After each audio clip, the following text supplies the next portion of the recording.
اقرأ أخيا ورتل القرآن اصبح بصوتك. آج میں اور آپ سورۃ البقرہ کی آیت نمبر 151 اور 152 کے ترجمہ اور تفسیر کو سمجھنے کی کوشش کریں گے. گزشتہ دن کے اندر میں نے اور آپ نے جو آخری آیت مبارکہ کا اختتام کیا تھا وہ تھا وَلَعَلَّكُمْ تَهْتَدُونَ، تاکہ تم ہدایت یافتہ بن جاؤ، ہدایت پانے والوں میں سے تمہارا شمار ہو جائے. اب آپ نے ہدایت کس سے حاصل کرنی ہے، ہدایت کا ذریعہ آپ کا کون سا ہونا چاہیے، اللہ رب العالمین نے ساتھ ہی اس ٹاپک کو شروع کر دیا. آپ فرماتے ہیں کما، جیسا کہ ارسلنا، ہم نے بھیجا، فیکم، تمہارے درمیان، رسولاً، رسول، منکم،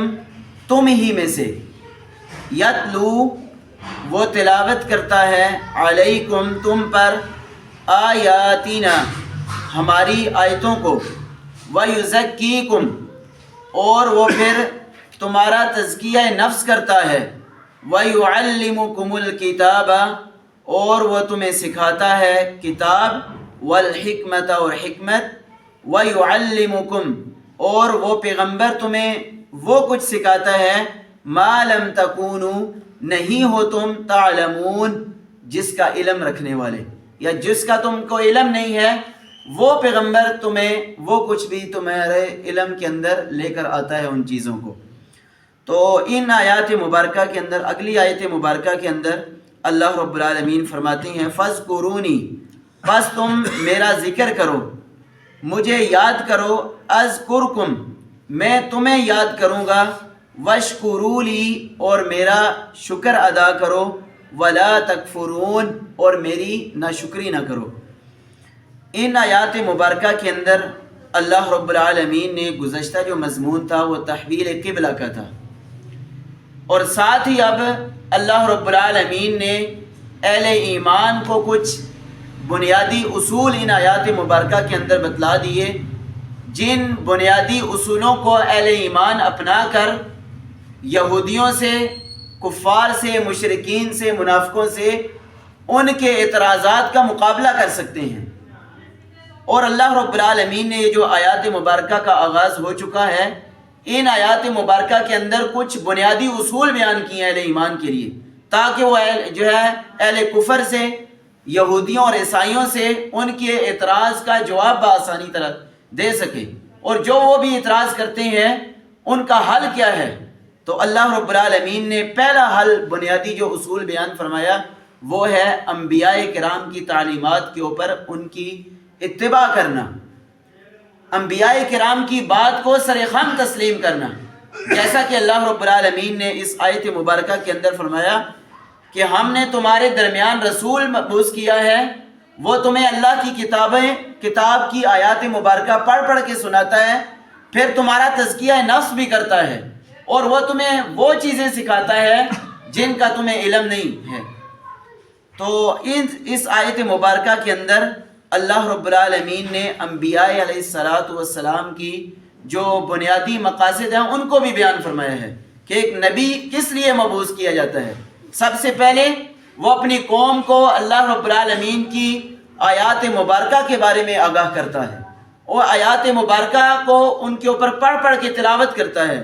پھر ان آیات مبارکہ کی روشنی ہی کے اندر ان کا تزکیہ نفس بھی کرتا ہے، اور ان کو کتاب اور حکمت کی تعلیم دیتا ہے، اور انہیں وہ چیزیں سکھاتا ہے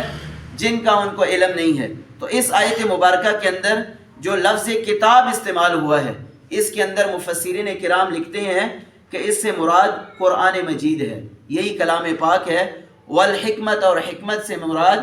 نبی علیہ السلام کی احادیث مبارکہ اور آپ کے فرامین ہیں. اور ایک تفسیر کے مطابق جو ہے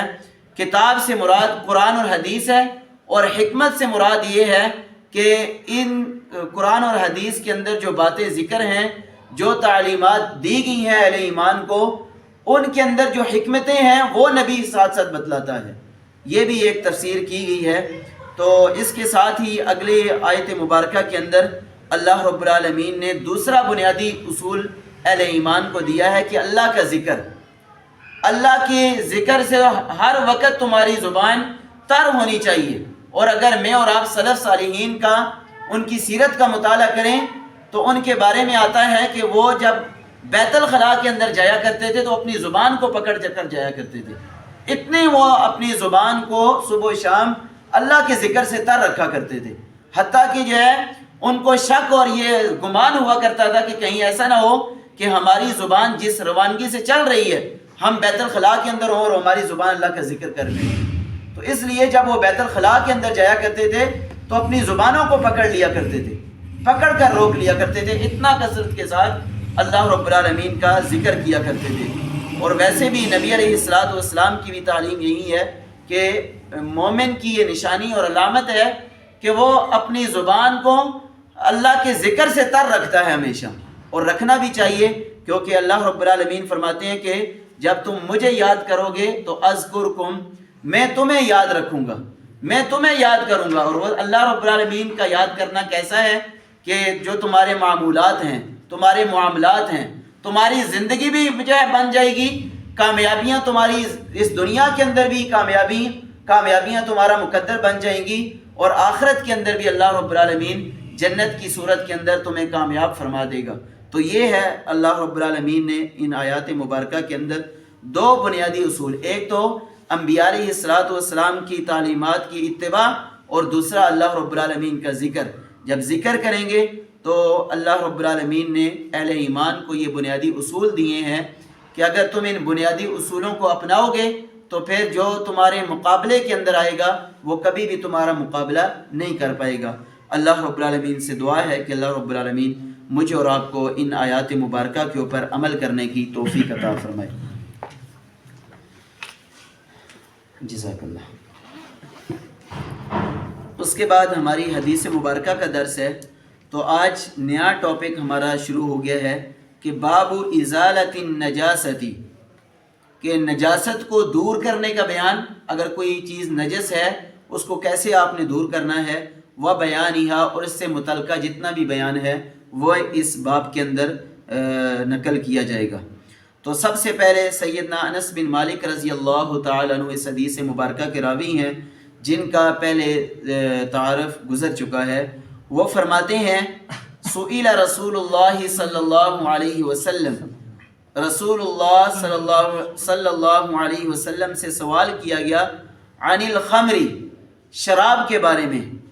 تتخذ خلا، کہ کیا ہم، شراب کی تو حرام ہے اہل ایمان کے اوپر، لیکن اگر شراب سے ہم سرکہ بنا لیں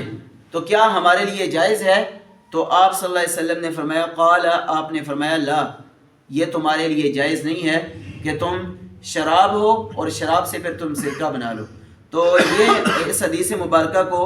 امام مسلم رحمہ اللہ نے اپنی کتاب کے اندر نقل فرمایا ہے۔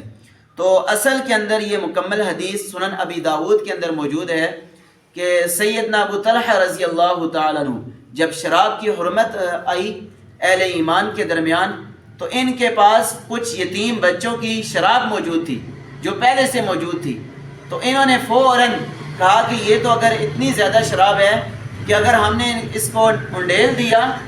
تو ان یتیم بچوں کا بہت زیادہ نقصان ہو جائے گا۔ تو اس سلسلے کے اندر پھر وہ اپنے آقا کے پاس آئے اور ان سے سوال کیا کہ اللہ کے نبی صلی اللہ علیہ وسلم، یہ یتیم بچوں کی شراب ہے، اگر یہ شراب تو حرام ہے لیکن اگر میں اس شراب سے سرکہ بنا کر آگے فروخت کر دوں تاکہ ان یتیم بچوں کا جو ہے نقصان زیادہ نہ ہو، تو اس صورت کے اندر اللہ کے نبی صلی اللہ علیہ وسلم نے منع فرما دیا کہ شراب، کیونکہ یہ نہ ہی تحریمی ہے اس حوالے سے کہ یہ پکی حرام ہے اہل ایمان کے اوپر، مسلمانوں کے اوپر، لہٰذا اس سے آگے بھی کوئی چیز نہیں بنائی جا سکتی۔ تو اس ضمن کے اندر اللہ کے نبی صلی اللہ علیہ وسلم کا یہ فرمان آیا ہے۔ اللہ رب العالمین مجھے اور آپ کو عمل کرنے کی توفیق عطا فرمائے،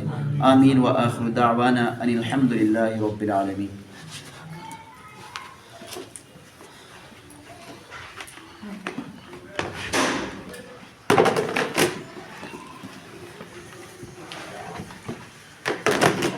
السلام علیکم، کیسے ہیں؟ ٹھیک ہے ماشاء اللہ، صحت طبیعت آپ کی کیسی ہے؟